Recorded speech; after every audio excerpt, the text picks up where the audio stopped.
Hello. My God, we've got Doctor Who amongst us. Yeah, down below, Paul. Doctor Who.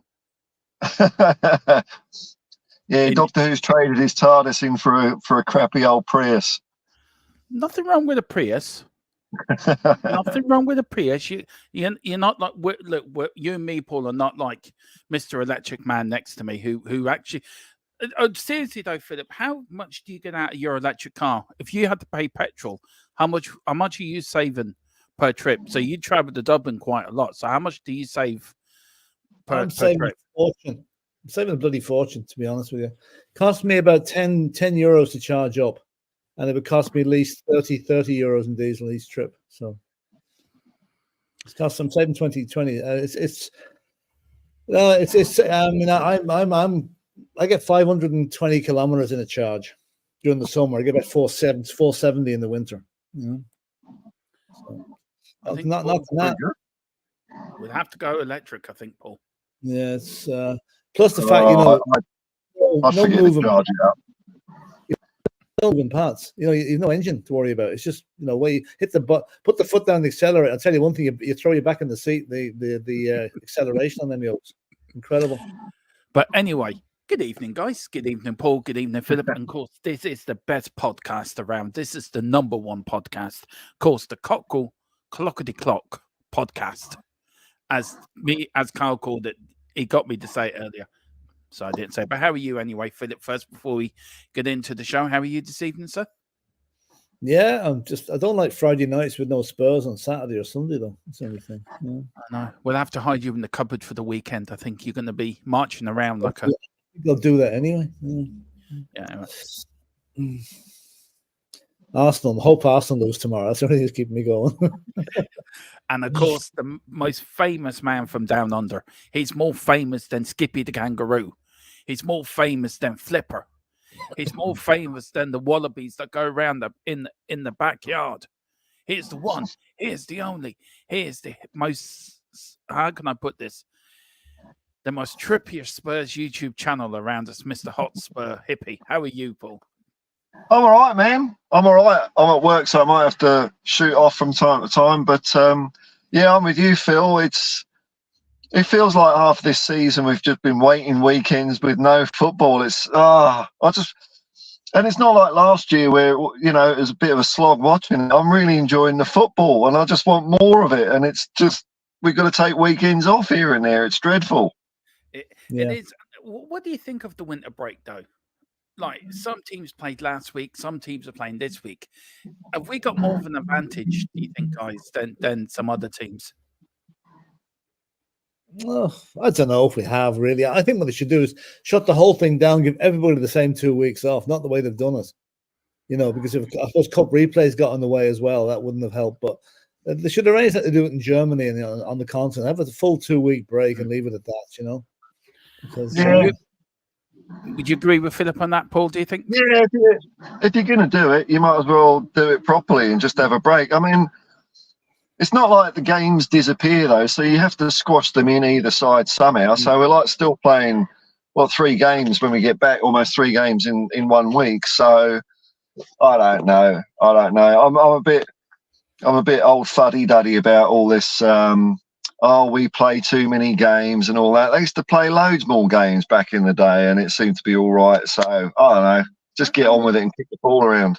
Me and Philip were talking about FA Cup finals last night, and I was during that making of that program, Philip, I got to one player played 78 games in one season back in the day. Wow.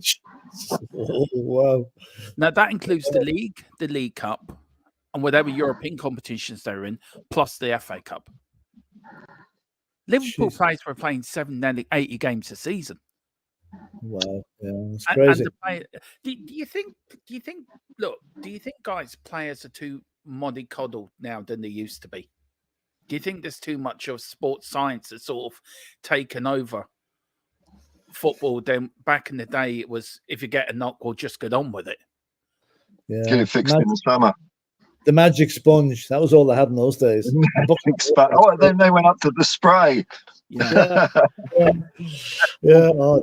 I think they are. I mean, can you imagine I'm just thinking back in the 60s, you know, some of the tackling that went in, you know, some of I mean, you'd be done for GBH today if they put in some of the like the Norman Hunter used to do, you know. So now they are. They're good. And goalkeepers, they're a protected species now compared to the 50s and 60s. When you could charge them into the net. That's what we talked about last night about the cup finals. 1958 cup final, the Man United lost 2-0 to Bolton. Harry Gregg, the goalie, was barged into the back of the net for the second goal. It was given. And that was the start of the protection. That was the start of the protection for goalkeepers that gradually came in during the 60s and 70s, you know. Up to that, they were fair game. Bobby Smith used to love them. Bobby Smith was a magnet to goalkeepers back in the day. Look, Bobby Smith, before Bobby Smith, our first European Cup tie ever in Poland against Górnik Zabrze in 1962. Spurs lost over there in the snow. But Bobby Smith went up to the goalkeeper at the end of the match. He put his finger and says, London, London, you'll get yours in London. The first 5 minutes, he put the goalie in the back of the, and the goalie lost his nerve and we won the match 8-2 or something, you know, so it worked. Yeah. What I was going to say, I don't know. Let's welcome people in chat. We've got Strive to Inspire. We've got, do you want to read these out, Philip, and I'll bring them up? Yeah. No, I'm not quite sure what this is all about. I don't think it's football related, but there's some Nietzsche. Those who were seen dancing were thought to be insane by those who could not hear the music. Fair enough. And let's keep positive and come on, you Spurs. Well, that's more like it. Yeah, absolutely. And Stephen Cartwright saying, evening all. Evening, Stephen. And Hot God 10 is in the house saying, good evening, everyone. Come on, you Spurs. Craig W. looking forward to this. Yeah. Oh, wait. And Ellie, hey, Ellie. Ellie saying, big up, Dermotron. Exciting times ahead for Spurs. Mathers will be back. Yeah, that's going to be a big, big moment for us. He's back for the Man City game next Friday. Yeah. Brilliant. Ella Zito saying, good evening, Dermot and Phil. I'm looking forward to this edition of the Cockeral Clock podcast. Not catching me out. No, just catches me out. Catches you out. And Carl saying, hi, Carl. Hello, gents. And Ellie is saying, so yes, so we have you, Dermot, Philip, and Paul, the Hotspur hippie. Wow, wow, wow, wow. And we are spoiled tonight. There you are now. Yeah. Thank you, Ellie. And Daniela saying, good evening, Paul. Come on, you Spurs. Hoping Arsenal and Liverpool lose. Don't we all? And Spurs TV. Good evening, gents. Good evening. And Craig W saying, Teslas are the way to go. Yeah, I don't drive a Tesla now, but I like them. Carl Simpson, I'm not a fan, but the players probably could have done with it. Yeah, I presume that's the winter break we're talking about there. And Daniela Sandoval saying, big up, one love, come on, you Spurs. Boris Britt, if we never suffered injuries in the rest of the league, always suffered injuries, we could have been hit by a landslide this season, but unfortunately, football ain't like that, unfortunately. I don't want any injuries in the second half of the season as we had in the first, that's for sure. Yeah, that's so true. It's so true. I'm going there. Sorry, Philip. Harry Wright saying, big up, gents. And Carl Twan 55. Guys, is Newsat a goer or not? Well, we're going to talk about that later. Apparently, we're in for him. I don't know if it's true or not. I'm waiting to hear. I'm waiting for a massive update from our source on that. So, look, there's a lot of rumors that we're in for him, but I'm not going to say yes or no until I get the proper information. So, what would you call it? As a rumor? Should we call it as a rumor at the moment, Philip? It's only a rumor. Yeah, it's only a rumor. Yeah. Although a lot of various outlets have got it, but it's still only a rumor. Solomon is back as well, apparently. Well, that's good. That's good for the bench, I think. You know, Solomon's back. Nice. Cara, who was the keeper who played with a broken neck? It was Bert Troutman. He was an would you believe he was a German soldier who was taken prisoner of war during the war?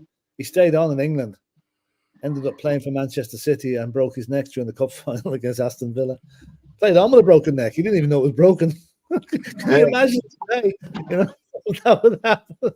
God. Well, it's a very brave man. Very brave. Yeah.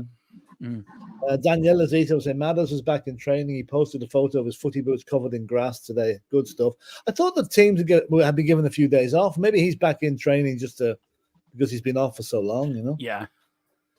Terry Wright saying, looking forward to knocking Petro FC out of the FA Cup. Come on, you Spurs. Yeah. This time next week, we'll be well into us. Do you know, I think this is the only 4th time we've ever played them in an FA Cup. And 2 of them were in finals. And 2 of them were in finals. Yeah, Since well, 81, we've only played them. Hang on, 92, 93. No, 92, 93. We beat them at Main Road 4-2. Then we lost to them under Kevin Keegan.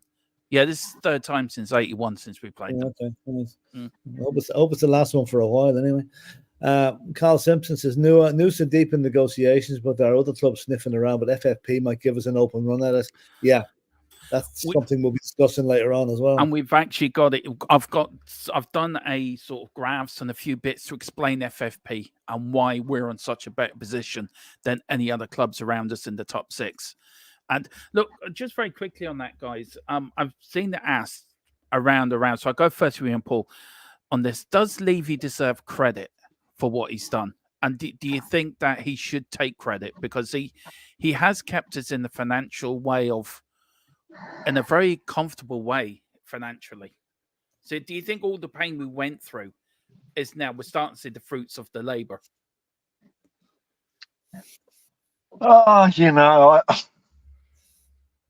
I just don't like super rich people, man. So, he's got enough people that have been around kissing his boots for him to be happy with the praise. So, I suppose if you compare him to the Glazers or something like that, he's better than that. But I don't know. All that side of it, I just care about the football. That's it, really. And I think the biggest change around is that we've got Ange. Like if we had got someone else in, like Nailsman or Slot or something like that, whoever else was up for the job, we'd still be FFP, but we'd be playing terrible football. So I'm not fussed. I'm not fussed on the guy. It's not, Levy out or anything. It's just the whole philosophical thing of billions of pounds being in football. I don't like it. No, look, I'm going to slightly push. I'm taking Jim White lessons by watching him, by the way, on TalkSport. So I'm taking sort of tips how he does this. So I'm going to push you for an answer now, like Simon Jordan said the other night when he did his podcast with Peter Schmeichel. No, it was a very good podcast, actually. I actually watched it. Very interesting. What I didn't realize, Denmark, you couldn't be a professional player in Denmark until 1978. It was by law. They had it in their law books. It was by law. Wow. No team could be a professional in Denmark before 1978. Right. That I never knew that until last night. And you see how well Denmark done in the short periods of time, won the European Championships, got that great Danish side of 86. Yeah. You could be an amateur, but you couldn't be professional by law. You couldn't do it. I never knew that until last night. But look, you see a lot of other clubs suffering at the moment, Philip, and you see a lot of other clubs struggling around for FFP. Does the fruits of what he's been trying to do, rightly or wrongly, are we seeing the fruits of his labour now? And do you think that's a good thing, or do you think Levy we shouldn't give him any credit? It's just, I'm not trying to say Levy in, Levy out, but I'm making the point. Does he deserve some credit for what he's done, how he's run us for the last while? Listen, he's done lots of bad things. He's done lots of wrong things, made wrong decisions over the years, and he's been rightly criticised for it and will continue to be criticised if he keeps making those mistakes. But I can only look at things as a snapshot of what's happening now, at the moment, at this moment in time that affects us in our league position. If he's going to back the manager with money and get us the players in that we need, whereas in the past he might have been scrimping and saving and saying, oh no, we can't afford him, we'll go for something less, then he does deserve some credit. But he's never going to absolve himself for all the wrongdoings he's done either. Well, I'm trying to leave the football to one side, but if you look at it personally from a financial business side of it, and look at other clubs that are struggling at the moment, do you think like the building of the new stadium, the building of getting the infrastructure right, getting the right people in, finally, do you think the fruits of what he was trying to do, and maybe he could have been a little bit more upfront with the fans, say, look, this is why we can't buy this player because of A, B, and C. Do you think that would have been a bit better, that we knew what was going on? Listen, I think the one thing he got wrong, not the one thing, the main thing he got wrong was probably the timing of the new stadium. right? Yeah. New stadium put a drain on the finances just at the time when we were going places, right? We finished second in the league the season White Hart Lane closed down. Right now, if we'd have continued on that momentum, playing at home the following season, God knows what we would have done. So that's not Levy's fault. It's the timing of everything, the way things worked out, right? I think other clubs are looking at it now and saying, you know something, Daniel Levy might have just got it right. We were a bit headstrong. We spent money on players we shouldn't have spent it on. We did things we shouldn't have done. Spurs at the moment, like it or lump it, are a model of proper financial running of a club. And that's the way other clubs should be looking at it. And clubs that are in FFP are probably saying, why didn't we take the Daniel Levy route? Too late now for them. But again, I'm not defending Levy. I'm just saying he is a good businessman. He's a good businessman. The point why I asked, go on, Paul. Go on. Sorry.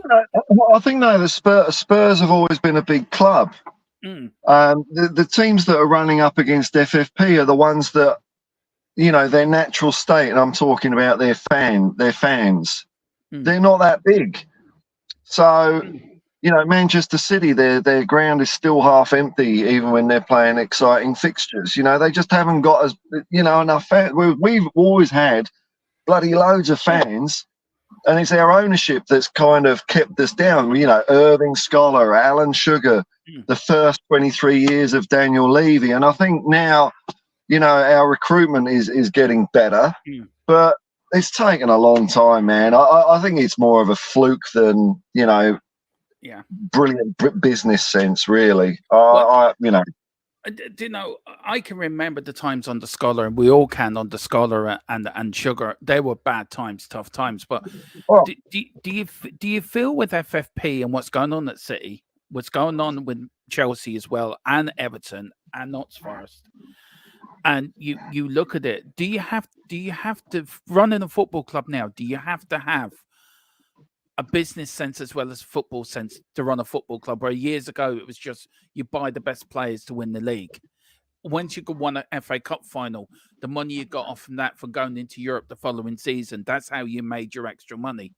Where now with the Premier League and with FFP, you got to break, you got to not spend so much money every 3 years. And do you feel football's come a bit too complicated?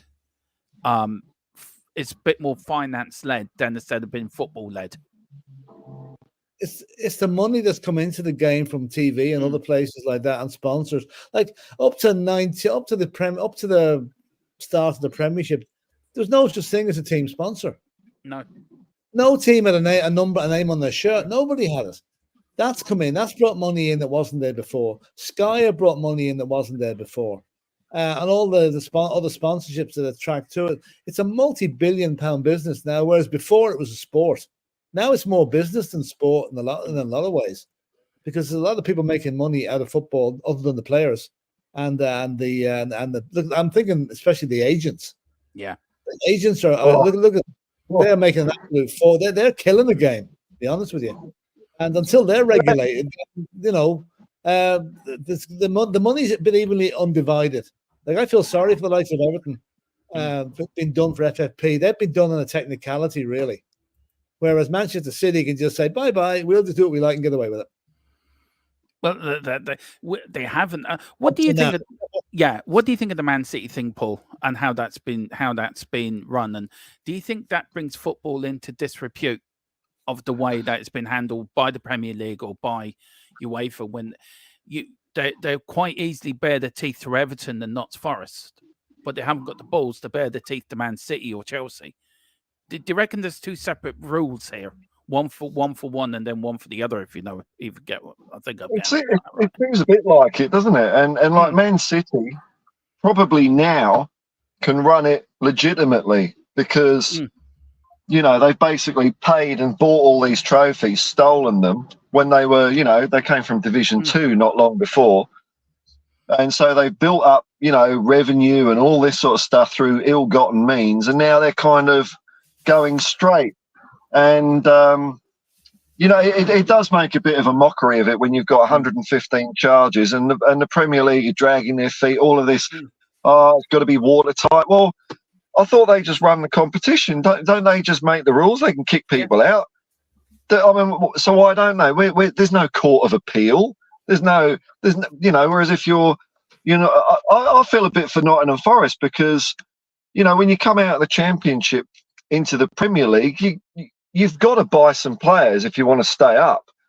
You know, I would have thought you'd get a little bit of wiggle room in that instance instead of this weird situation where you get wiggle room if you change owners. Well, if that's the rule, I guarantee it within 10, 20 years, you're going to see so many dodgy changes of ownership just to spend more money. Because if there's a rule there, it will get exploited. But I don't know. It feels almost a bit like we've made these rules now, and it's a bit like the big boys keeping the little boys off the top table. Yeah. I don't like that. You know, football. It always should come down to the fans. You know, when there's a movement, when there's a spirit in a club, things happen. Like Nottingham Forest in the late 70s when Clough went there. You know, or us with Keith Birkinshaw. It's more than just the money, and money's absolutely come in and ruined it. That's why we got VAR, because all these, you know, poshos and business people are saying, "Well, I've invested, you know, hundreds of millions of pounds into this, so we must get the right decision." It's like no one gave a crap about getting the right decision before. Yeah, look, I look at it that way as well, guys. Philip, look, three of us can remember when football was football. Philip, you can remember a bit further back than us when football was football, where you're paying 6 and 10, say a turnstile to go in to a game, and you told me you used to get your Bovril, you used to get your hot dog or Bovril was kick ass, wasn't it? Yeah. So and look, I think I feel sorry for the younger generation that watches football now these days. I rarely do. Look, I love football. I wish football would just be kept as football. I hate it's become too political. It's become too... TV runs the show. You play when we're telling you to play. Yeah. They don't no consideration for fans. Do you remember, Philip, we were talking about it we did one game, didn't we? Do you remember one watch along? Go on, Philip, you're going to say something, sorry. No, it's to do with you just carry on what you said about the football, not giving a toss about the fans. The Sky TV matches for March haven't been announced yet. Now, if you're living in Ireland, Australia, anywhere, and you want to come to see Tottenham, you like to know a bit in advance so you can book your flights and book your hotel. Crazy. You don't know the bloody match has been played until 5 weeks beforehand. And it's okay if you book a weekend and say, "Oh, come and see Spurs on a Saturday." Suddenly you find the match is switched to Monday night. What do? They don't give a toss about the fans. They have Newcastle playing in Southampton at 12:30 on a Saturday afternoon. 400 miles. That's it. That's crazy. I don't care. So that would never happen in the old days. Ever happened in the old days. Well, they did, Philip, didn't they? Used to play one game on Christmas Eve and another game on Christmas Day, or back-to-back games. I gotta go. All right. Speak to you later, Paul. Put your link in the chat, Paul, and we'll get your link up there. Paul, that's Paul gone. Paul, it definitely has gone down under there. What was the name of that song in the 80s, Philip? No, Working Down Under. Yeah, Men at Work. Men at Work. Yeah. No. Look, just Vegemite sandwich. Vegemite sandwich. Can someone explain what that is? Because I don't know. I don't know either. Premier Hotspot TV. We can't forget Levy, why he didn't back Poch in January, then stopped us winning the league. Yeah, that's it. We know that. Right. Yeah. Look, I'm going to say something now which may be a bit controversial. Right? Philip's getting ready for his hard hat and ducking. I can see him. I can see him getting ready to duck. That year we didn't win the league, Philip. I don't just blame Poch. I don't blame just Levy. I blame Poch and I blame the players. This is 15-16 when we came third in a 2-horse race? Yeah. Yeah, right, okay. He made errors all the way along. And when we do you know what I mean? And I get it. We're not saying Levy, we're not here kissing Levy's ass. I'm just making a point that with FFP, we're in a financially better place than we've always been. I can remember when we nearly weren't a club. Yeah, I can remember when we were. And I said that to somebody, they had the goal to say to me, and they were around that time as well. That was hard. That was 30-something years ago. Get over it. Do you know how much it was, Dermot? Do you know how much the bank overdraft was that Midland Bank were calling in? How much? 11 million. 11 million. Which is a drop in the ocean today. Up in the ocean today, you know. So, but back then, Philip, it was a hell of a then lot it of was money. a lot of money. But it was the fact that Irving Scholar had misused the funds. He'd spent the club's money on everything else but football, you know, fashion and computer games and all this sort of thing, you know. So, yeah. Philip, sorry, could you put your phone on mute? All I can hear is like in my ear when it's pinging. My phone's not pinging. My phone's not pinging. I can hear it. I can hear it pinging. I can hear something pinging. I don't know what it is. I can't hear it here. Big up Mira as well. We've got Ed M. Here's my opinion, and it might not be a popular. We have clubs spending at 70 plus on wages right, here's my opinion. It might not be popular. We have clubs spending 70% on wages to turnover. Everton borrowed money to pay wages because of 90% of their turnover goes on wages. These people should not be allowed to run clubs. If you spend over 50% of a turnover on your wages, you're just a bad business person. Does he make a good? He does. The Everton fans will tell you one thing: the present ownership doesn't have a clue. They are really, really bad. That's why the board of directors were advised not to go to the ground last season for their own safety.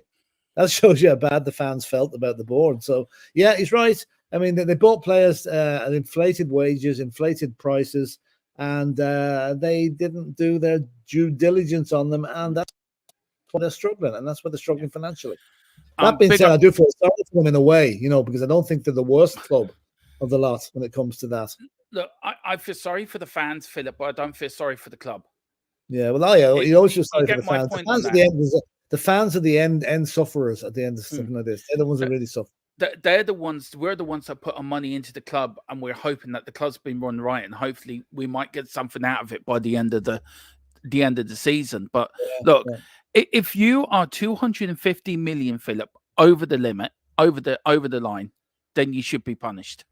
Oh yeah, true. Yeah, if Everton were only 10 or 15 million over, then you can say, all right, They're only, how much are they over? About 25?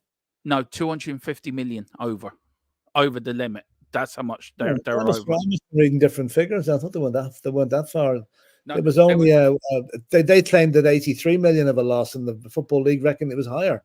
Yeah, it was 350 million for what it was explained to me. But then the Premier League and whatever took discounts because of whatever discounts you can use, and they only brought it down to 250 million.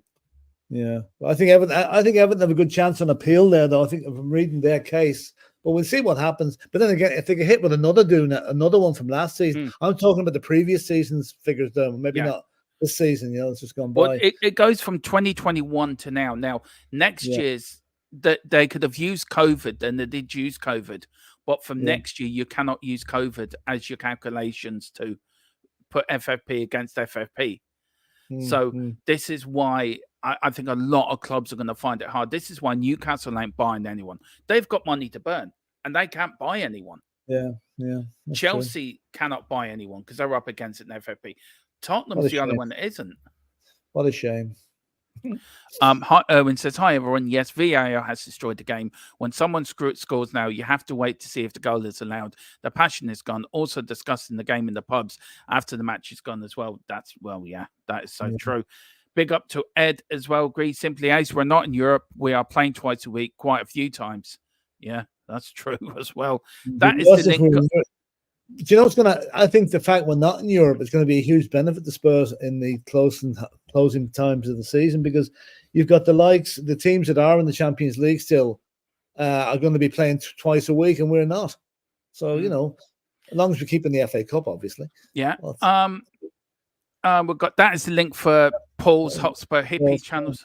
Give that a shout. We've got Christian Inshaw next Fridays for D-Day for the FA Cup. Yeah, you can see it live on here. Philip will be watching it for some place in his holidays, hiding behind the couch.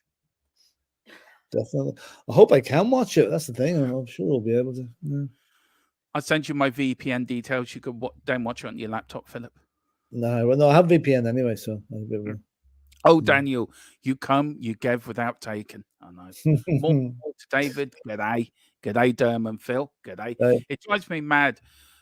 Ed says it drives me mad. These teams have academy kids at 15 grand that would do no worse than bench players on 40 grand. It's true.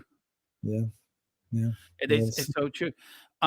It says, don't get me wrong. I hold my hands up with leaving Co, doing good things now, but we should not forget his failure. I'm saying, I agree. We never should forget what he's done. We don't. We said it tonight. We're not forgiving his failures. No. We're just looking at the things he might be getting right, and they're the things that matter at the moment. And I'm looking for it from a point of view where if you look at the whole league as one, and you look at everyone with FFP, from that he's done it correctly where we're comfortable with FFP.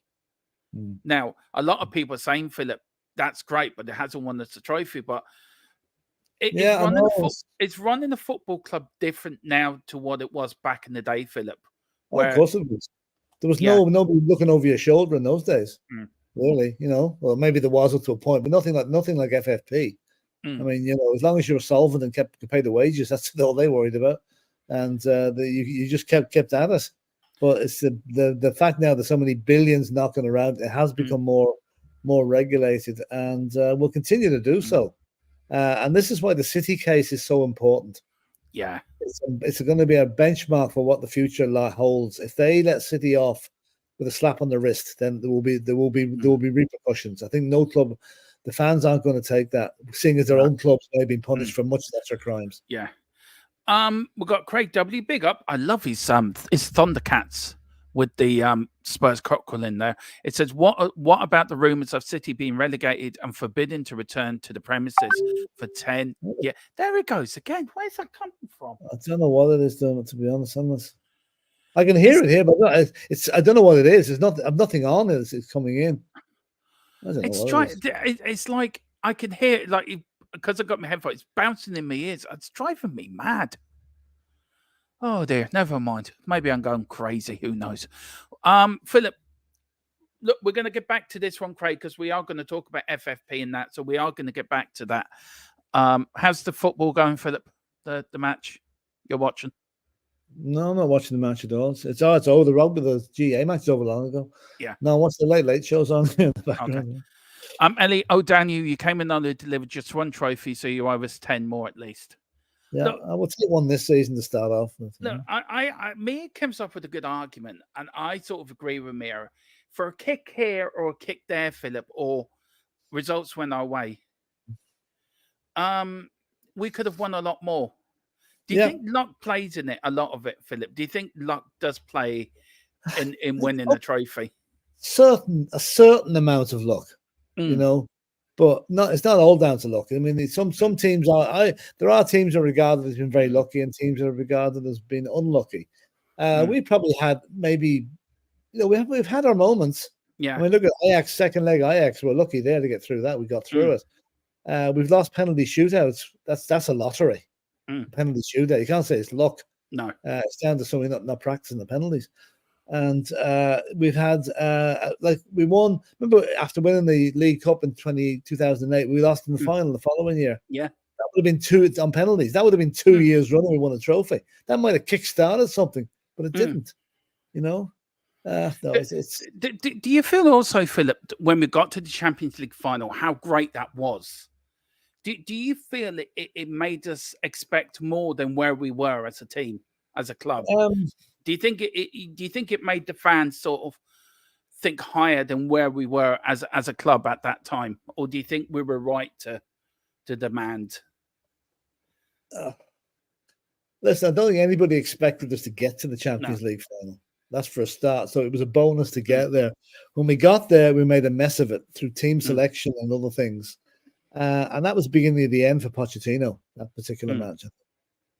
I think that what should have happened in that summer, after getting to the Champions League final, Daniel Levy should have thrown caution to the wind and bought all around him.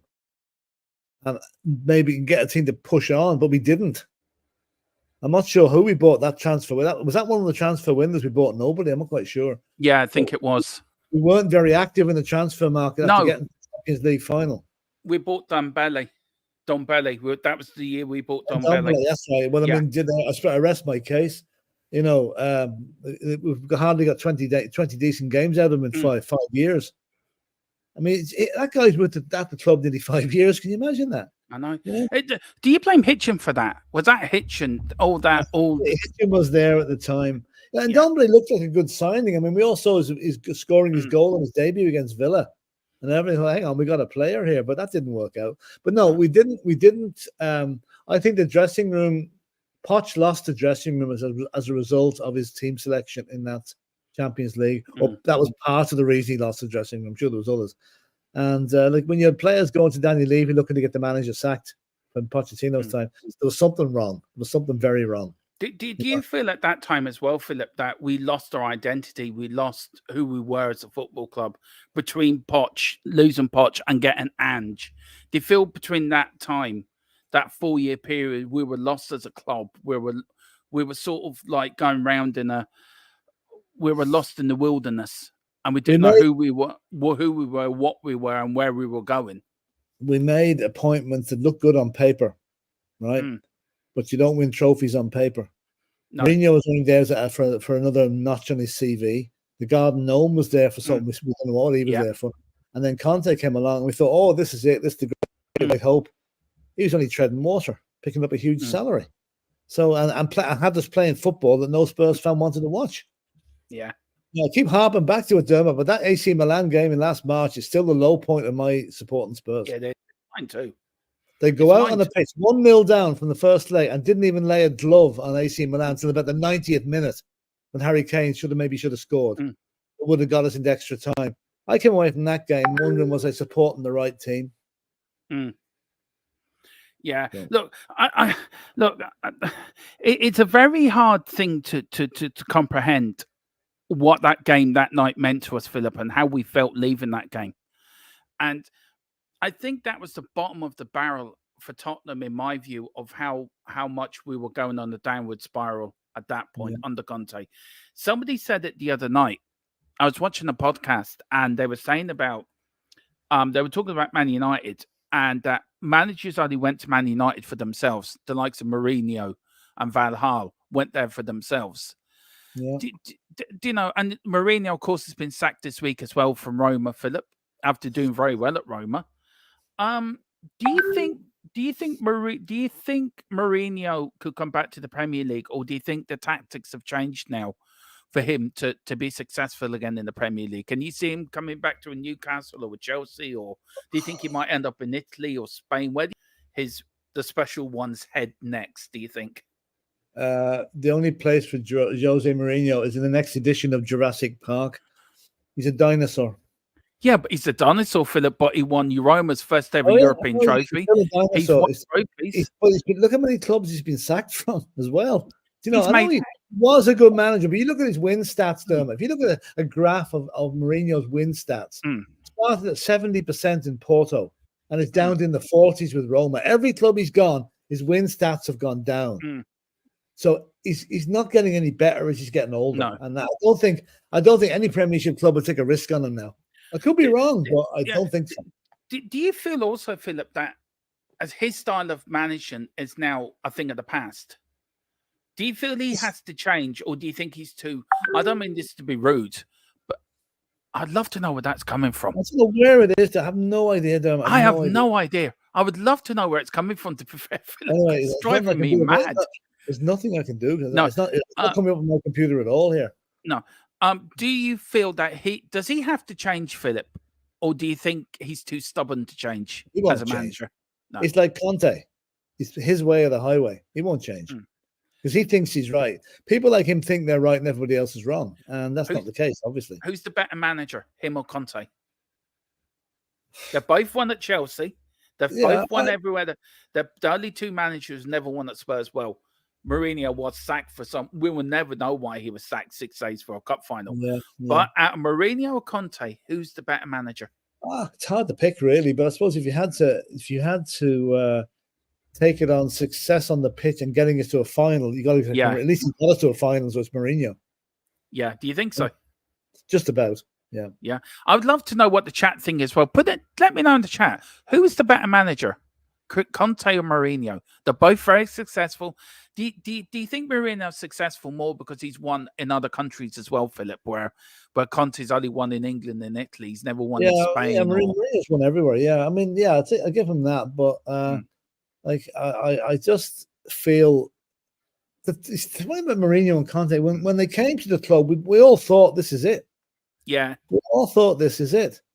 And I don't know what, and when you think about it, it should have been so successful. It should have been a successful period. We had decent players. Okay, not great, not a great team, but they were such good managers, they should have been able to get something out of those players. The players didn't, especially with Conte. The players just did not react. You saw the difference the minute Ange walks in the door. Look what we're doing now. You know? I know. Philip, do you want? If I bring a few comments, do you want to start reading these out? I know this is not what we planned for the podcast, but it's gone where it is. We have got other stuff. So the good thing about podcasts, they can go wherever, they can go any direction. Anyway, Archibald is saying apparently amongst the clubs, Levy pushes for these clubs to be punished. No excuses. His point of view is we complied, you haven't. I don't care how close it is. Maybe he's got a point. Is Levy pushing for clubs to get? I don't know. Yeah, he is. He's one of him and Liverpool. I think there's a few other clubs in the Premier League are pushing for Man City to get properly done. Well, I think there's an ulterior motive behind that, because they see Man City as an ultimate threat for years to come, and if they got rid of, that's a much better chance for the rest of us to win something. Yeah, but has Archibald got a point though? Oh yeah, he has. Yeah, he has. As Levy said, we've complied. Yeah, that's right. He's got a point. We kept our nose clean. You know, and Premier Hotspur TV is saying, well, let's see if this continues and keeps us back on the pitch instead of hotels and go-kart tracks, guys. But I'm back on to finish second behind City. They are. Good point. But you not think that the extracurricular activities is earning cash, is generating cash for the club and generate income? Like as I keep saying, that stadium is lying idle 30 odd weeks of the year. Why not you make use of it, you know? And Ellie's saying we need to bow down. Archibald is in the house. Good point. I'm just going to skip over when they're talking to each other. So I'm just going to up to the Yeah. Hi Niall. And how's your brother getting on in Germany? Yeah. And just a Chelsea fan saying hi. He comes in before Philip. He's been here before. Good to see you. Yeah. And big up. I'd love to ask a Chelsea fan, would you take Mourinho back? Well, there you go. And Sports TV. Let us know. Would you take Mourinho back? Would he go back to Chelsea, Philip? I don't know. He would. If he was offered Newcastle or Chelsea, where do you think he'd go? He'd probably go to Newcastle because he hasn't been there before, but it'd be very interesting if Chelsea would take him back. It really would be interesting to see, you know. Well, don't forget, Mourinho was Bobby Robson's right-hand man at Barcelona for a long time. That's right, yeah, that's right. And Bobby Robson called him the little magpie. So I wonder if there's a little, if he would go there because he was so close to Bobby Robson. Bobby Robson, of course, being from Newcastle and the former Newcastle manager. Would there be something there like doing it in his honor? I don't know. Do you know what I mean? Yeah, I don't think sentimentality stretches that far back now, to be honest, you know. But I'm sure Eddie Howe now is watching things very carefully. I say he is.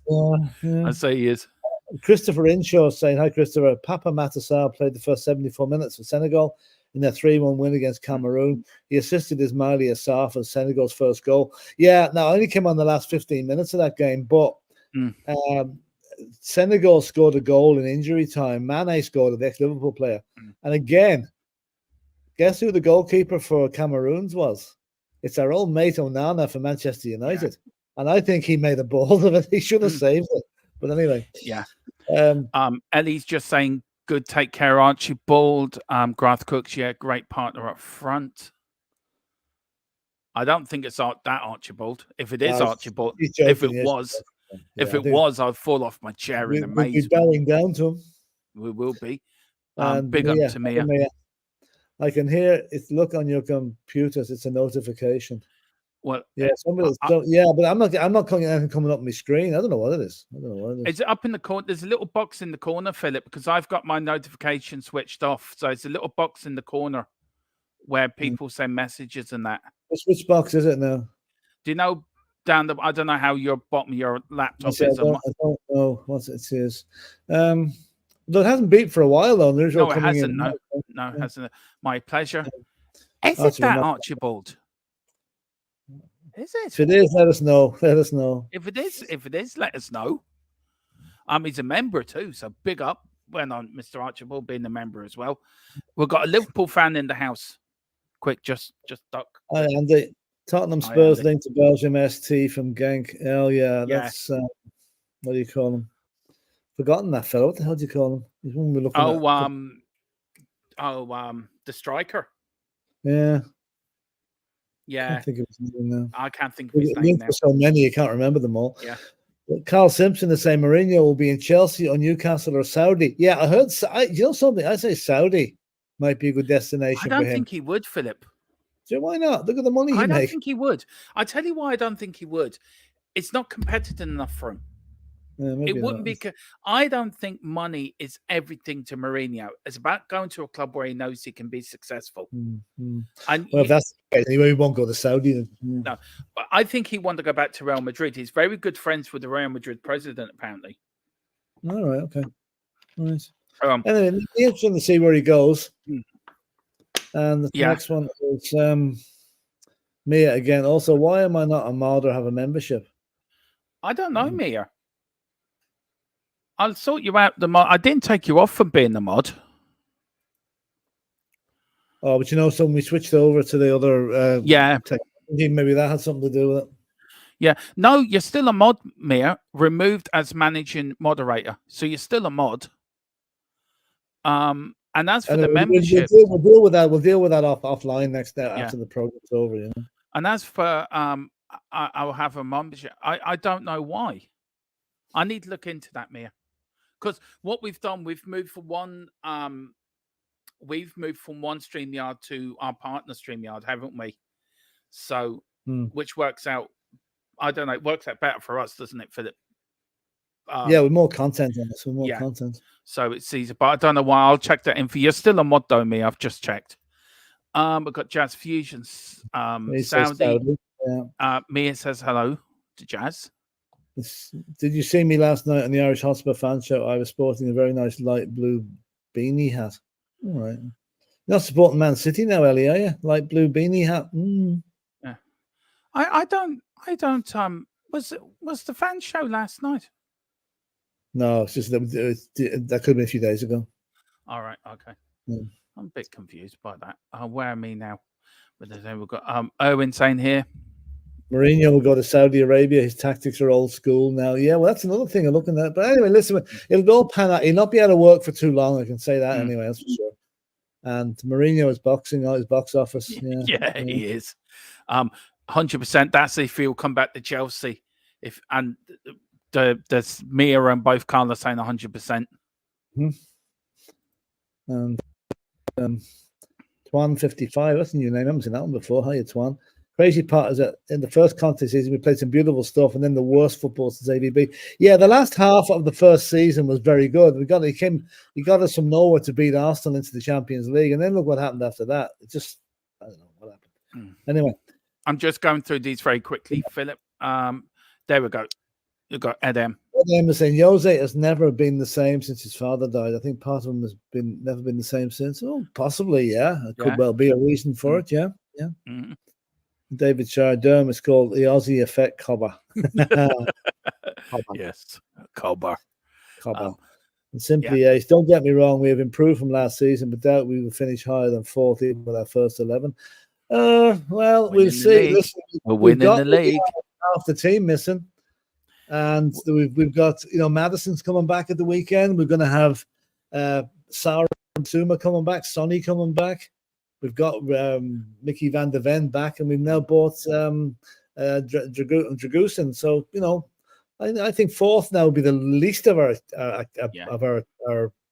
possibilities to finish up in. Anyway. Now, Philip. The corner kick. Okay. Yeah. Well, let's crack on with the show. I will bring up the rest of your comments, guys. They're all talking sort of to each other anyway. So they're all saying hello to each other. Now, Mr. Brady, where do you want to start? Do you want to start? Can Spurs win the league? Does FFP do the rules? We've done a good bit on FFP, so we'll use something else, I think. Yeah, but I've got all that. We'll bring that up. Yeah, we just go on to another and come back to it. Do another subject. Okay. Can Spurs win the league, Philip? Yeah. Now, I'm on this deluded train that everyone thinks that I've completely lost the plot completely. I do. I think we can win the league, Philip. And I think why not? We're still, when Ange was asked, he says, why not, mate? We're there. Why not, mate? So where do you think we are now, Philip, on the trajectory of winning a major trophy this season? The league or the FA Cup? Are we in there for the fight? Oh, we're in for the fight. We are. Like, I know the FA Cup looked to be our best way of getting silverware, and I mean, obviously, the roadblock is in the way of that one, Man City. So if we get over Manchester City, then I think we will win the FA Cup. To be honest with you, but as regards the league now, Jeremy, you know me, I've been very, very skeptical to join the delusional express. I did say that if we beat Manchester United, I would be thinking about buying a ticket.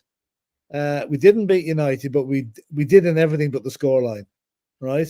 So that led me to believe we can. Tottenham, very few Tottenham teams over the years, even the really, really good Tottenham teams, went to Old Trafford and dominated Manchester United the way we did last Sunday, right? Yeah. So from that point of view, I'm not saying we will win the league, but if we play like that and have our players coming back in and can keep the results going the way we did in the first quarter of the season, then there's every reason to believe we will be there or thereabouts at the end of the shake-up. Now, a lot will depend on how Man City are getting their act together a bit at the minute. If they can be pegged back a bit, then we might have a chance. But yeah, I know you don't think Man City will win the league. I can see the signs. I don't think they will. I'll explain why, Philip, why I don't think they can. I just think no, I think there's a lot going on at the moment with what's going on behind the scenes with the Premier League. I think there's a lot going on as well. They're concentrating on retaining the Champions League as well. They want to back that up. I don't think Man City are the same team everyone thinks they are. And I really do think we can win the league this year, Philip. It's in our own hands. Yeah, but Dermot, I watched Man City against Newcastle last Saturday, right? And it worried me. They were looking more. They were looking more like the City of last season. They pulverized Newcastle till they got the win. You know, and that's what worried me a bit. They weren't doing that for the first half of the season. Now they're doing it just at a time when we are starting to hang on to their coattails a bit. But listen, I'm not saying we can't win the league. I don't think we will, but we'll come. I'd say second or third is very, very achievable. And I hope we win it. Of course they do. Look, I just seen Man City have not been at their sparkling best, and I don't think they will be either, because I think the players are not I'm not giving 100% for Pep. I mean, Newcastle last year, Philip, would not have gone 2-0 down to Newcastle, as good as Newcastle have been. And Man City would have rolled them over 4-0. They went 1-0 down. They went 2-1 down. Yeah, but they still wouldn't have gone 2-1 down, Philip. That's my point. Man City are relying on certain players. Perfect last season. I mean, they weren't perfect last season. Every Man City, look at what we did to them. Like, you know, this season alone, we've drawn 3-0 with them. I know that was one of our better games, wasn't one of theirs. But I just feel Kevin De Bruyne is missing the entire season. Now he's back. He's massive for them. He's like James Maddison for us. He will pull the strings in that midfield, and they can only improve. And that's the worrying thing. Look, I understand everyone. I've got this attitude, Philip, is I don't care what Man City do, because I don't care if they've. For me, Man City are beatable. Man City are not this big ugly monster sitting in the corner of the room thinking we cannot be beaten like Mike Tyson back in the day or Mr. T. Man City's like, come on, fool, I'm going to beat you down. Do you know? And I think Tottenham are up and coming. We don't fear nobody. And Man City work on their fear. They go out there and they go out there expecting the team that they're playing to be scared of them. And they don't like playing against us because we're not scared of them. We went up there, Philip, and got a point up at the Etihad. Yeah. Where other teams would have crumbled. We didn't. Man City don't like that. We crumbled last season under them, though. Yeah, that was last season, Philip. Yeah, I'm just saying, mate. I'm just saying. All I'm saying is this. Okay, I take your point about Man City, but don't ever write them off just yet. Don't write them off. Look. I think they'll win the Champions League. To be fair, I think they will win that, but I don't think they'll win the league. I just want us to dump them out of the FA Cup on Saturday on Friday, because if we win against Man City on Friday, that's another big team gone, one less to worry about. So if we win on Friday, then I'll start to believe. Yeah. We've got Craig W. We will win the league this year. I agree. Carl Simpson, we're in the hunt, so why can't we shock everyone? That's it. Charlie Rogers, Philip, the voice of reason. There you go, Philip. I just don't want to. I don't want to say, "Oh, we're going to win the league." I hope we do. Dermot, I will be. I'll tell you one thing. I'd cry on live TV if we won the league with joy, and I hope I do it sometime in next May. But I just feel we might just come up short this season now. But next season is going to be a different kettle of fish. Yeah. I'm sort of realistic to know we probably won't, but I'm not building myself up to win the league, Philip. I know we are going to win the league because I think we've got the team to do it, and I think it's written in the stars. Could you imagine Ange in his first season, by some sheer grace of luck or some sheer grace of Lady Luck looking at good coaching, winning the double? Could you imagine that? The double now. All right, okay. No, but can you imagine if we had some share of luck, or Lady Luck was really smiling on us, and we ended up winning the double? Hang on, I'm just making sure how far the men in white coats are away from you. Yeah. Then we can too. We can't make. That's it exactly. Look, if Tottenham don't win the league, I've always said that Liverpool will win it if Tottenham don't. I think Liverpool have this season, Philip, played worse football, but they seem to over the line. They look a big threat. They look a big threat. Yeah, I mean, if Arsenal buy in the January window, they're going to be thereabouts as well. Even much as it hates to say it, but they will be. No, they're bottling it. But if they reinforce this winter, they might not bottle it. We'll see. They can't buy anyone. No, Dermot, you're not the only one, says Wilton McDonald, thinking we can win the league. I said it at the beginning of the season that we were finishing second, and I said it as well in our pre-match. We've finished second or third. Everyone that said we're finished 6th or 7th is looking a bit silly. And here we go as well, Philip. Mia, member for 4 months. Big up, Mia. Thank you so much. And a big part of the channel as well, isn't she, Mia, helping us out, coming on, doing bits for us as well. Everyone, please go over to Spurs Between the Lines, hit the like button, hit the subscription button on her channel. Do it here first, though. She's going, hashtag Team Philip. City, Liverpool have better squads. Yeah. See, this is why I'm more hopeful for next season, because if players see what Spurs can do this season, they'll be queuing up to join us in the summer. That's why our squad next year is going to be a lot stronger, you know. But why can't we dream, Philip? Or why can't we not believe? No, I'm not saying to you. I'm just asking in general where fans think we can't. But why can't we dream and believe as fans that we can win the league? What do you think's stopping certain fans saying we're not going to do it? Do you think it's common sense, or it's a bit of everything, really? It's plus the fact you want to dream, but the trouble is you wake up some morning, it's a bloody nightmare because you haven't known what you were dreaming about, you know. So it's there's a lot of different reasons why people won't. I just don't want to build myself up to be disappointed. That's the worst part of supporting Spurs: the disappointment of not doing things we should do. Yeah. Taiwan 55, guys, I know I'm bringing up a point already made, but I think you boys really ought to discuss the £800 gorilla in the room. I'm not £800. I'm 707. I'm £755. Thank you. Just letting you know. Which is that? Oh, he's talking about VAR. Oh, thank God. Yeah, we've done. VAR we have has ruined. I just finished the point here, Philip. Sorry, which is that VAR has ruined, absolutely destroyed the game. Look, do you want to go into VAR? Talk about that for a bit, Philip. We'll go in that direction if you want. I'll just go repeat what I've always said about VAR. Right, VAR is a fantastic system, right? If operated properly. The problem with VAR is they have trained monkeys looking at it every game, and we can never get it right. No, you'll see one referee giving a decision. Oh, yeah, that's a goal. Yeah. And next game, exactly the same scenario, no goal, or foul, or a red card, or whatever. VAR is ruining the game. You can't celebrate a goal because you don't know whether it's going to be allowed or not. It stifles. It should be got rid of immediately and go back to the old days. The referees now are relying too much on it. They're not scared to make a decision because they say VAR will do it. Yeah, you So look at referee.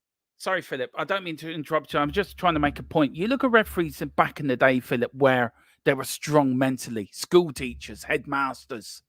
Do you know what I mean? Some of the referees were headmasters from boarding schools and they were semi-amateurs. They're only semi-pros as well. Yeah. Yeah, but the point I'm making, they were strong. They had strong mental jobs, so they weren't going to take any shit. And I say there was a few bank managers as well in there, Philip, as well, because that has to be a strong mental. No, seriously, I'm not saying because you were a bank manager, but do you find having that strong mentality was good to bring onto a refereeing pitch, or refereeing the match, that you were mentally stronger, that you could make them tough decisions, and if you got it wrong, you just shrugged it off your shoulders? Where do you feel referees are too weak these days? Too weak-minded? In the old days, you had to be strong because you were dealing with characters who could smell weakness a mile off.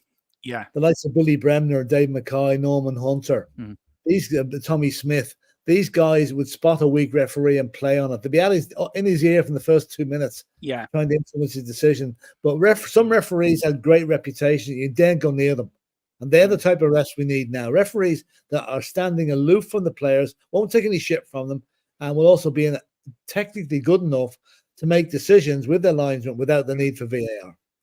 Now, you look at the referees and that back in the day. Please, everyone, just before we get onto it, please hit the like button, subscription button as well. Please pick up your memberships and also send in an old super chat. It keeps Philip in the lifestyle he's now become accustomed to, with his big private jet, which is running on jelly beans at the moment. Who's got it this weekend? Is it the Taoiseach or the Taoiseach or the Minister for Foreign Affairs? Who's borrowing it this week, Philip? Who's got it this week? I'm trying to think who's got it this week. Oh no, it's in for a service. Sorry, it's in for a service. Yeah, we had to think about that. And they've been taking the plane out. I couldn't think of a name. It is. We have got a name. It's called PHILLIP Force One. That's the name of Philip's jet. We've got Air Force One for America. We've in England. It's called Boris Johnson Force One. Well, was formerly. They're still trying to change the name in it, but Boris doesn't want his name taken off the plane.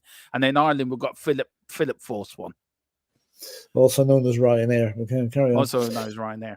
Apparently, they're going to stop going into Gatwick Airport from Dublin.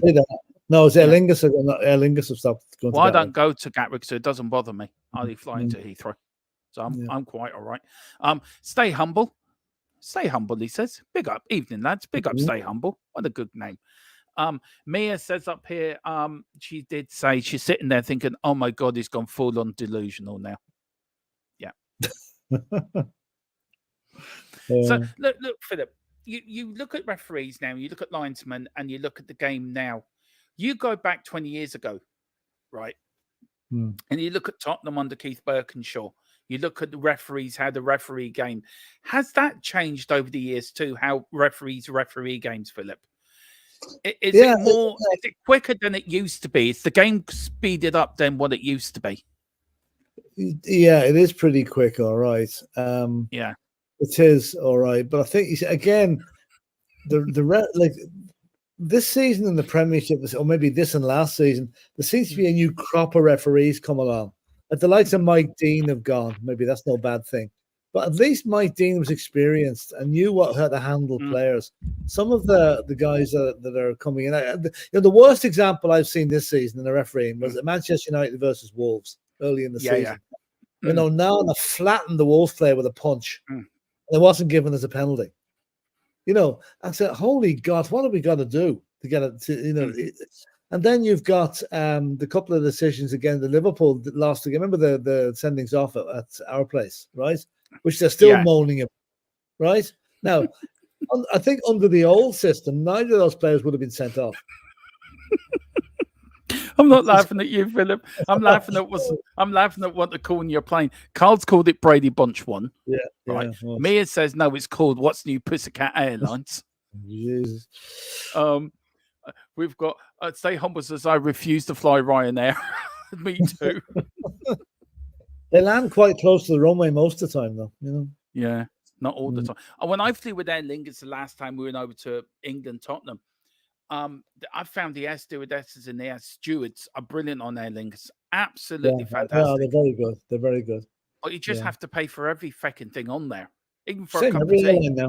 It's the same But with they every only airline. accept cards. They don't accept cash. They only accept card payments. I know. That's right. And You never beat the Irish. Of course, you never. Of course, 88, PHILLIP, 1990, 1991, 1992, 94 against the Italians. Keep going. You know, me and PHILLIP just say last night, you never beat the Irish. Took you 33 years to beat us.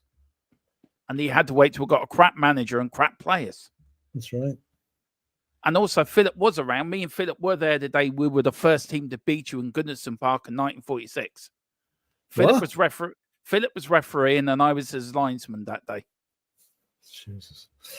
Well, we were doing a watch along that day, PHILLIP. We were doing a watch along to that game in 1946. Pretty good, actually, seeing as TV had hardly been invented at that stage. You know? Well, we're doing a radio watch along. Yeah, for those watching in black and white. Yeah, and Dave Harris and Jack Kinnicky come on afterwards for the fan show. Afterwards, you know, they come on, you know. Yeah. Oh, lovely. As we've got a bit of breaking news, actually. Me and PHILLIP have created a new county in Ireland. Do you want to explain to people about a new county, PHILLIP? Why we've created Wexford? No, it's just he lives in Wexford. I live in Leitrim, so we're now the Irish county. The 33rd Irish county is called Wexstrom. Yeah. And the reason why is just to prove to Dave that we're the #1 Spurs fans in Ireland. He won't like to hear that. I'm going to say to him and go on to him. Me and PHILLIP have done it. We've designed a new county. Do you know? We've got Mayors and Cockeral Cock. That's a good one. And we've got Dirty Dermo Air One. We've got the green grass at home as the name of the plane. Yeah, right. Okay. We've got Qantas sucks. It's not unusual. That's another one for your plane, PHILLIP. Yeah. Eddie says Ryanair is cool. They treated me like a queen, and they were so lovely when I went over to Dublin. You were lucky, Ellie. Yeah. In all fairness, Ryanair do get a bad reputation for that, and they do a lot of things wrong. But I'll tell you one thing: they're very punctual. They're very, very punctual airline usually. You know. Do you know what he's trying to do now, PHILLIP? Week, so I hope to God they are. You know what they're trying to do now? They're trying to actually make a plane where you stand on it, like a bus. They're getting rid of the seats, pack them up. Yeah. It seems the less known Irish striker is doing well for himself on loan. Troy Parrott. Troy Parrott. He scored a few goals, all right. We land anywhere you want. Where the other plane come from? Well, didn't you see that plane landed in Dublin the other day, PHILLIP? The Chinese, the biggest ever plane to land in Dublin. It's fucking massive. Yeah, it's a Boeing 747-800, I think, or 400, 800. Yeah, there's only a few of them. Why does he want that? Why does the Chinese want that big of a plane? They've got the army on there. I probably bought 48,000 people with him, honest, you know. He's put all these aides and associates and secretaries and whatever, and the bodyguards with him, you know. Anyway, the farmers are happy. Our meat's been exported back to China now, so the farmers are happy now. Very good. And also we've got why. Oh, There you go. Anyway, now look, PHILLIP, let's crack on now with this week's games. There is a few Premier League games this week, surprising or not, PHILLIP. Yeah. Now we're going to kick it off here. Arsenal against Palace. It's at the Emirates Stadium. It's a 12:30 kickoff. It's on Premier League. I think it might be on TNT. I'm not sure, but they've played 29 times, 8 draws. PHILLIP, 17 wins to Arsenal, 4 to Palace, and you can see the last form. Both teams are not in great form. PHILLIP. So where are you going with this one? Do you know what? I think this could be a draw. I'm going for a 1-1 draw here. No, Arsenal will win this one comfortably, I think. You think so? Yeah, I do, yeah. Like, Arsenal played well enough against Liverpool. They should have beat them in the cup. Really, they should have done, but they didn't. And they should have been 3 or 4 up before Liverpool scored. So I think I've got a surprise for you, lot. Surprise for you in a few minutes. Yeah. Yeah, I think Arsenal will win that. Plus, I think Roy Hodgson will probably get the sack after this, and Steve Cooper will move into the Palace job. Yeah.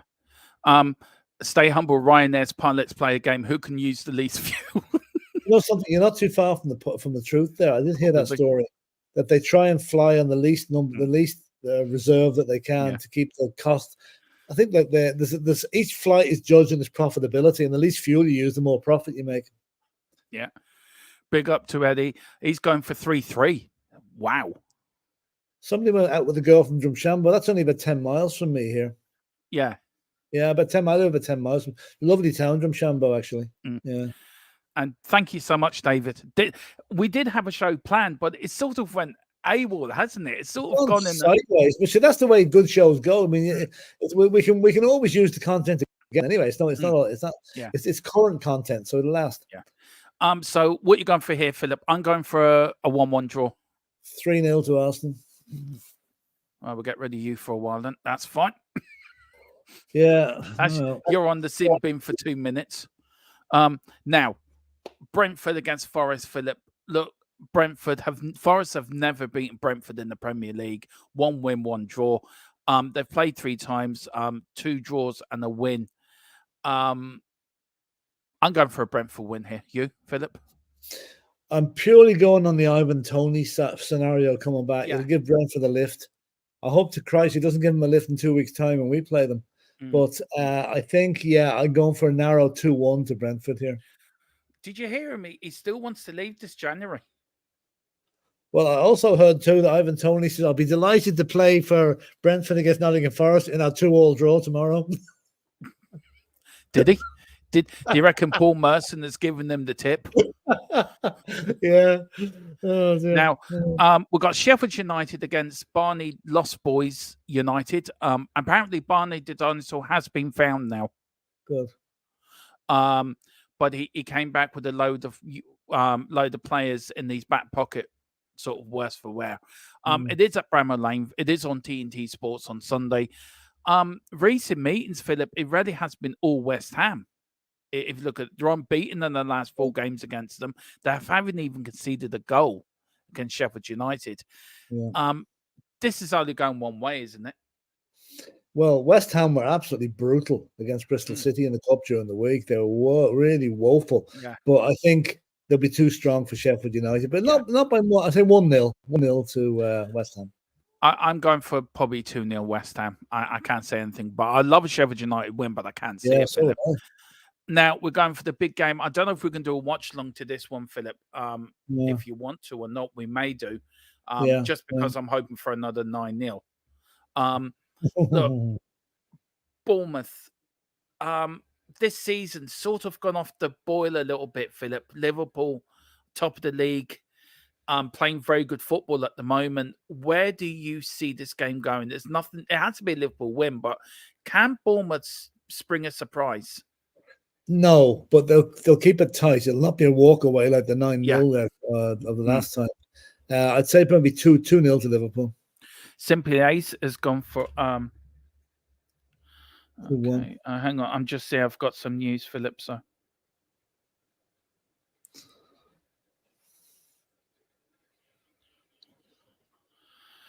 right, Philip, can you just go through that? Hang on, I'm just reading some news I've been given. So hang on, just go through the chat there for a minute, just through the scores there, if you can see them, Philip. Yeah, well, okay. This is the game on Sunday afternoon. Bournemouth have played 13. Okay, there's been 10 wins. I presume that's 10 wins for Liverpool. 6 home and 4 away, and 2 wins. Yeah, it's total. Yeah, I've done in the wrong way round when I was putting this together. Sorry, it was me. I didn't think Bournemouth had won it 10 times against Liverpool. No. Ellie's gone for a 4-2 for Brighton Wolves. We're going to get to that. Bournemouth 2-1. Carl's gone for Philip. 2-2 for West Ham. Sheffield United. Arsenal 1-1. Stay Humble has gone for. Liverpool 2, Bournemouth 1. Bournemouth 2-1 win. Brentford, Eddie's gone for a 2-0 win. Ivan Toney's probably down the bookies now. Putting a bet on there for himself. And she's also gone for an... How could you two go for an Arsenal win? They've been practical. How could you Not, both not, go for an not Arsenal win? to do with- I I'm not don't going to be know. like Paul Merson and predict Spurs to lose 38 times in the season, but I think they'll be too strong for Crystal Palace, you know. Yeah. Then, of course, it's Brighton against Wolves on Monday, Philip. Wolves, Brighton have a very good record against Wolves. Unbeaten in the last sort of 4 meetings, Philip. Yeah. Where are you going for this one? I'm going for a Brighton win. Yeah, I think Brighton will shade at 2-1. Yeah. We've got Stay Humble's gone for a 3-1 for Liverpool win. Liverpool 3-1, Daniela. Jesus, I knew it would happen. Barney has just sued Domo for... and also Arsenal 2-1 up. Now, a little bit about FFP now, Philip. This is the Premier League. This is the top 6. Are you looking at that from us to Liverpool? Is this the tightest title race you've seen in a while? Yeah, it's shaping up to be. Yeah, it's been shaping up to me. Okay, I'm going to probably get a shot for this, but I'm discounting Aston Villa. I think they will probably drop off the pace. Arsenal could do more, will hang around for a bit longer. I think the 3, it's Liverpool, Man City, and Spurs would be Liverpool and Spurs would be the form teams. You can't really, but think about it, you look at tomorrow, Dermot. West Ham beat Sheffield United. They're only 3 points behind us. You know, so it's you can't rule them out either. But I don't think they'll stick the pace. You know, they'll fall off once the European thing kicks in again for them. It's the teams that aren't in Europe are going to do better, and that's us. We're the only team in that top 6 not in Europe, and that's going to be a big help to us. Yeah. So look, it is tight. We're quite. If you look on goal difference as well, is that going to come down to it? Yeah, we need to start scoring a few more goals. Yeah. You know, we're scoring okay, but we need to stop conceding and score more. That's the right. We have a little treat for you, haven't we, Philip? For the people at home. Now, let me get this now, guys. Now, we have a look. Ellie liked this the first time round, so we're going to do it again. So if we get cut off by YouTube, we do apologize to everyone. But anyway, I'm going to mute it. And Philip, we're going to start this now. This is do you want to explain to people what it really is before we start putting what it really is? This is taken in the 1980s on the west coast of Ireland. Oh, hang on. Oh, Jesus. You've gone to another. I've gone. Yeah, it's all right. Can you get it back? Yeah, I did. Yeah, hang on, just like that. Right. The Irish police are called the Guards, and there's an illegal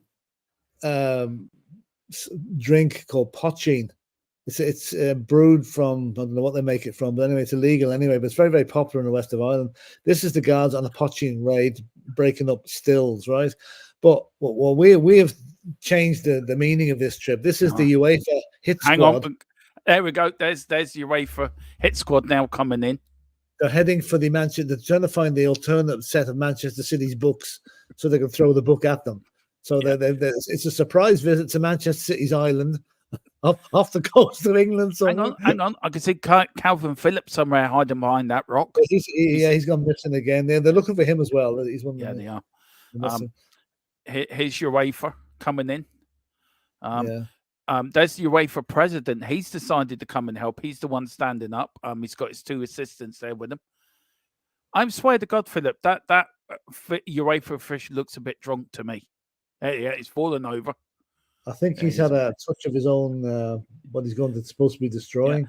Yeah. Now, the boat is only. They had to borrow the boat actually because the yacht was in having its ashtray cleaned out. Yeah, so they had to use a rowing boat instead, you know. So look, he's looking around. What's he doing here, Philip? Look, he's just put now. There's the Man City chairman just pointing now to where the things could be. He's pointing out the office. He thinks he's pointing out where he thinks the office is. Yeah. Hang on. Now this is the secret dash. This is where Man City have hidden their books, apparently. So, look, they've taken the. Oh Jesus! They found it, Philip. Hello. Is that Kyle Walker in there? Yeah, that's it. Yeah, he's in there. He's just popped up. That's Pep's new potion to make the players run better. Actually, that's actually the hot drink he gives the players every time they go out for a match. Oh no, they found Jack Grealish's secret stash, Philip. Yeah. Anyway, Yeah, that's patching mash, as they call it. yeah. Now And, there is the Man City head manager. of this is the head of security at Man City. Yeah. Now what is this? What's he saying here, Philip? He's probably saying you're on the wrong island, lads. The stuff is over there at Inishbofin, 20 miles away. Yeah. Let's see now. And he's sort of praising Pep, isn't he? Pep did come in, but he only came in to say hello to him, and he's trying to explain his way out of it. So now there is again. Now this is the pre-match meal before the match on Friday that Pep's given us. Yeah, and there it goes. Jesus. So, oh Jesus! Look at that, Philip. Look at that. Look at that. Now, what's he doing here, this guy? What's he doing here now? It's the laughing gas. Yeah, yeah. It's the laughing gas. Look, just keep finding Jack Grealish stuff here. You know, to find these extra booze and supplies. Anyway, look at that. Just look at that. It's a waste, isn't it? It is a waste. And now here is the president. Oh, he's the Premier League chairman. Yes. Just explaining why Man City is still going to be charged in 2074. He's saying, he's saying it's a very complex, court case. So they need a little bit longer to take Man City down. So like they're looking at another 10 years. 4 years time, they want to say they'll be ready. Yeah. He looks very good. He looks very young. That Premier League chairman. Yeah, he does actually. Yeah, he does. Is that and the man interviewing him is a Man City representative. No, it's Gary Neville actually. It's Gary Neville. Gary Neville, yeah. Carl Simpson is that Jarvis Cocker. No. No. Does look like him. Ellie's now all happy because we're showing it. But I told you Ellie would show something. This is different to the one we normally show. This is a new one. Having a good interview here, isn't he, Philip? Yes, yeah. But it's still saying we're still investigating. We still haven't got the proof yet, and we're still waiting to see where their books are. So, I don't know why Gary Neville's got two microphones there. Do you know why that, Philip is? No, unless he's double jobbing. He's now here's the Man City security guard. This is the you see the fence that normally keeps the fans from getting onto the pitch. You know? And what's he doing here now? This Pep had enough. He said, "Fuck this, lads! I'm going to have a drink now." Now getting the drink ready for the goalkeeper. You know, leaving the goalposts for him. Yeah. Now we're back to the Manchester City security guard. He's still giving his He's still giving us. I don't know what. Nothing to do with me, boys. I had nothing to do with it. He's still there saying, "Look, I had nothing to do with it. I didn't see Pep coming in. Just because I got an extra 3 billion in my bank account." Doesn't mean I know anything. I don't know how that got there. But he's saying he did just give a snippet there, Philip, of they are building a new training facility on this island. Apparently, it's for players not wanted by Pep. So Calvin Phillips wants to build a house on that island. Right. So I've just seen him. Now this is Pep Guardiola's this is office. Pep's office. This is his office now. Yeah. Yeah. He has the bucket, and there he's got the fire. He's still cooking the stuff. Yeah, this is how Man City have rigged them over the years. This is what they've done. They've been selling the pot sheen for 100 quid a bottle. That's where they got finance from. You know, that's the finished product coming out there now. This is it is very good for medicinal. If you've got a cold, pot sheen is great for clearing it. No, there's Calvin Phillips. Look at them. They found Calvin Phillips at long last. Yeah, you know, he looks well for his age. Not too bad actually. His hat's hiding the afro hairstyle. You know. So. Yeah. Now this is Pep's house. This is the clubhouse. Yeah. Yeah, the clubhouse. Who's this fella coming out here, Philip? Oh my God! It's Kyle Walker's father. Yeah, it's Kyle Walker's father. That's him. Yeah, you see the resemblance there now. He's three bottles of coffee under his hat. I thought that was the financial secretary of Man City. Well, I was going to say Sheikh Mansour, but he's no headdress on, so it can't be him. You know. No, be careful, Philip. Be careful. What's he saying here, Philip? I think I'm hearing he saying, "Look, it's got nothing to do with us. It's got the Premier League are should not No, be he's trying, charging us. he's trying to blame Manchester United for it. It's all the Glazers' fault. Yeah, that's what he's saying. Oh, I tell you who that is now, Philip. It's not. That's blooming. That's Ten Hag. That's Oh, who that right. is. The Man United manager is Ten Hag. Hag. Ten Hag when he is there. Yeah. Yeah, Okay. he's been at Man United that long. He's actually grew hair in his head. Carl says, "I wonder where." Andy said it's Kelvin Phillips' grandfather. Yeah, it could be. Anyway, he's having a good rant here, isn't he? What's he on about? Yeah. Well, he's either that or he's discussing the tactics for the next match. All right. I think he's talking about Sancho. I think he said Sancho should be sent here. Great place for him here. It could be. Either that or the Glazers have actually bought that island. Now here's the UEFA officials now, Philip. Where they're up to? Where they're up to now? They found. This is the players' lounge now. This is the Man City dressing room. Oh look, they're trying to get in. Look, just bloody broke in. Anyway, let's see what the players' lounge is. Oh Jesus, where they're going now? They just broke the ceiling. Oh, they found more Man City's secret stash of Pochettino. There we go. Oh Jesus, out of the clubhouse. Oh gee, I tell you one thing. There was a bunged up plug hole in the shower. That's the water all coming out of the shower. The game's off to change your room has been broken into. Oh God. Oh, dear. Jesus, look at all this, Philip. It's just ridiculous. Serious waste of Pochettino, isn't it? It is.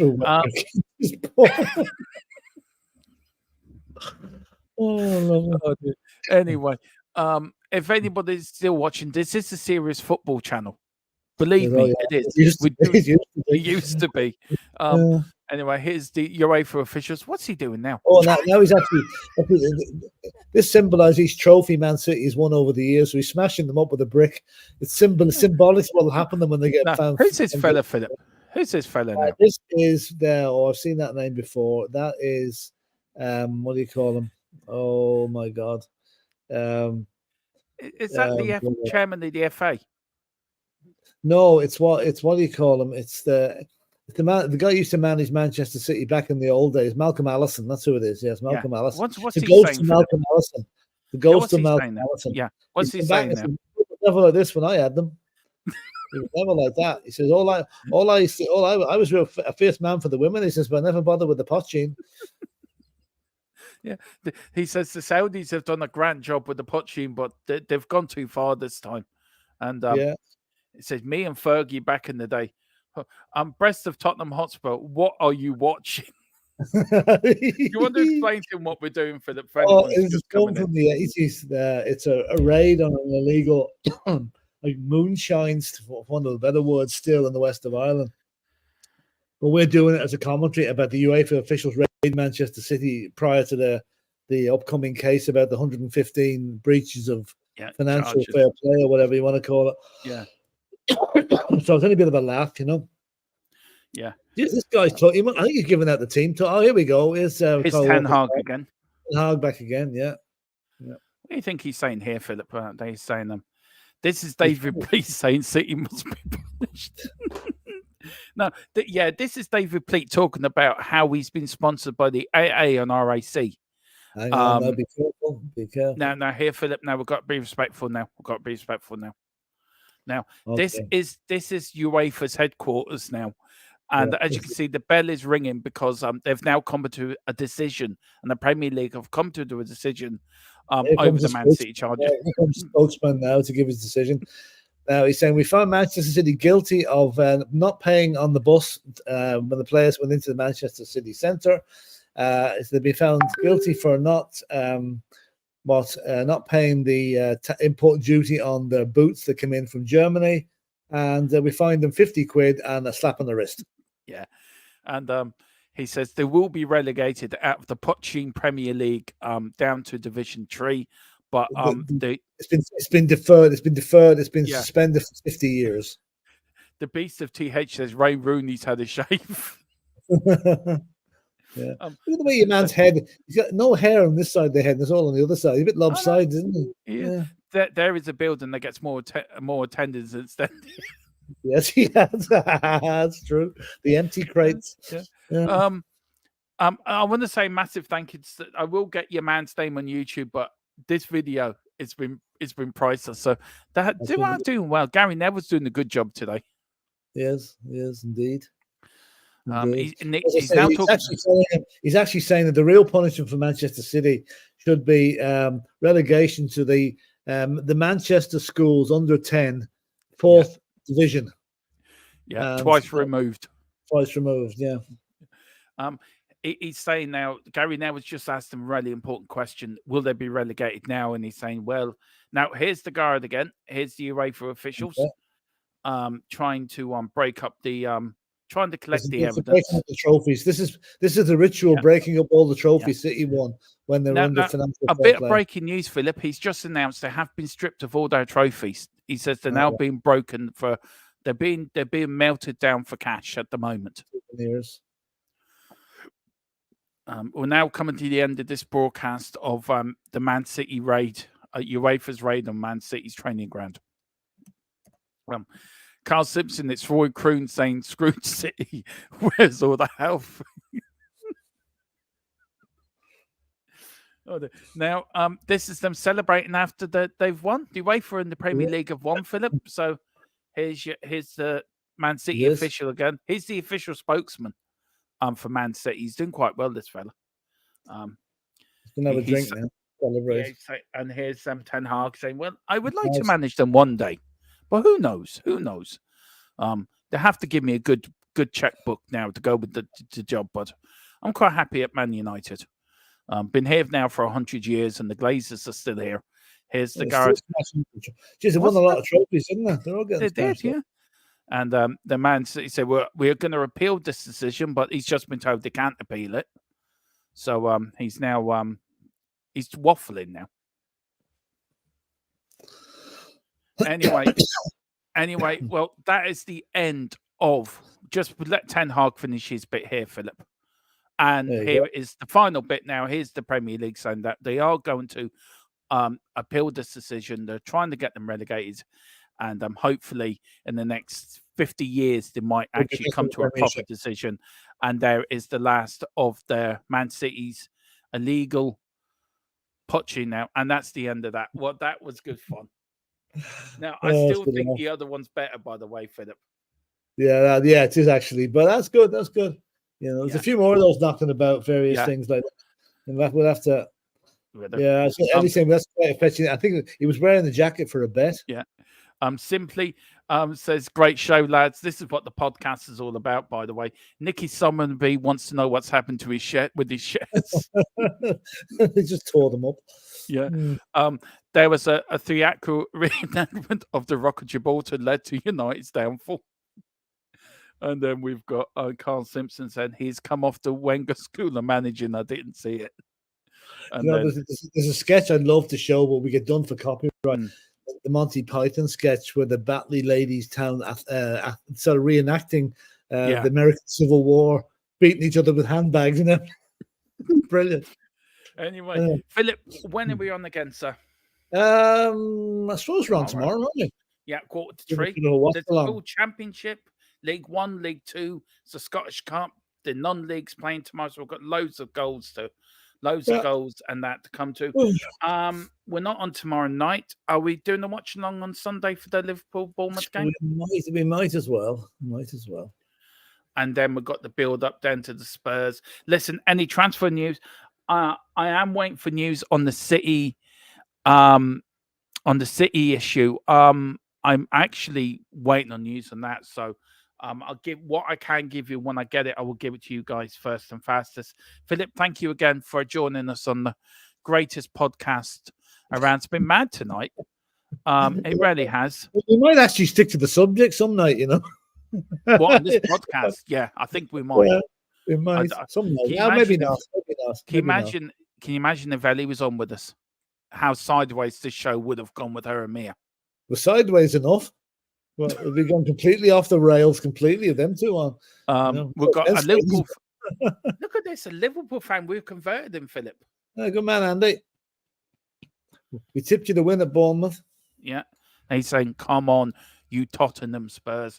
Carl Simpson, the thing is, we can do that with any video. Yeah. That's Yeah. true. Yeah. That's Nissa was interesting. Looks like a good winger. Yeah, he is. Yeah. Carl, I called for it and the boys delivered. What a great, we had that coming anyway. Well, listen, we're back tomorrow 1:45 with all the latest goals, stories. PHILLIP doing his knee slides and whatever he'd be up to. But on that bombshell, I've Good never night, seen Chris. PHILLIP do the protests like they used to do in the back in the day. Yeah. Where's your glove? In the washing machine. On that bombshell, we'll speak to you tomorrow. Thank you all. Thanks for watching. Good night. Come on, you And Spurs. come on, you Spurs. We're back tomorrow 1:45, 1:45. Come on, you Spurs.